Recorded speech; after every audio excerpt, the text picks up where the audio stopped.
বিশ্ব ফুটবলের অন্যতম সেরা তারকা ক্রিস্টিয়ানো রোনালদো ও তার দীর্ঘদিনের সঙ্গী জর্জিনা রদ্রিগেজের বিয়ে নিয়ে গত কয়েকদিন ধরে সামাজিক যোগাযোগ মাধ্যমে ব্যাপক আলোচনা চলছে। সেই আলোচনায় নতুন মাত্রা যোগ করে অনলাইনে ছড়িয়ে পড়ে একটি কথিত বিয়ের আমন্ত্রণপত্র, যেখানে দাবি করা হয় পর্তুগালের স্থানীয় সময় ১ আগস্ট সিনোত্রার ঐতিহাসিক কুইন্টা দা রেগালেরা স্টেটে তাদের বিয়ের আয়োজন হবে। এমনকি অতিথিদের জন্য নির্দিষ্ট ড্রেস কোডও উল্লেখ ছিল।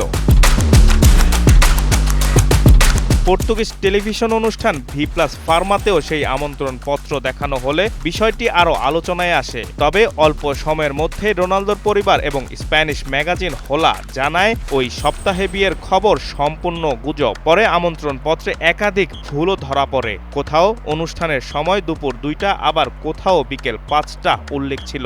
এছাড়া কথিত ভেন্যুটি ওই দিন সাধারণ দর্শনার্থীদের জন্য খোলা ছিল, যা বিখ্যাত এই তারকার ব্যক্তিগত বিয়ের আয়োজনের সঙ্গে সামঞ্জস্য নয়।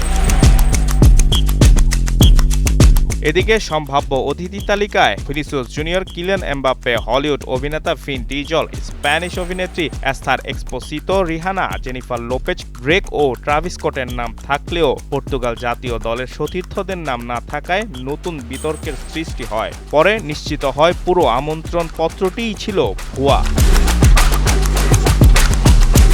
দীর্ঘ ৯ বছরের সম্পর্কের পর গত বছরের আগস্টে ৪১ বছর বয়সী রোনালদো ৩২ বছর বয়সী জর্জিনাকে বিয়ের প্রস্তাব দেন। তবে বিয়ের নির্দিষ্ট তারিখ নিয়ে এখনও রোনালদো বা জর্জিনার পক্ষ থেকে কোনো আনুষ্ঠানিক ঘোষণা আসেনি। যদিও আন্তর্জাতিক গণমাধ্যমের দাবি, ভবিষ্যতে রোনালদোর জন্মস্থান মাদিরা দ্বীপে তাদের বিয়ের আয়োজন হতে পারে।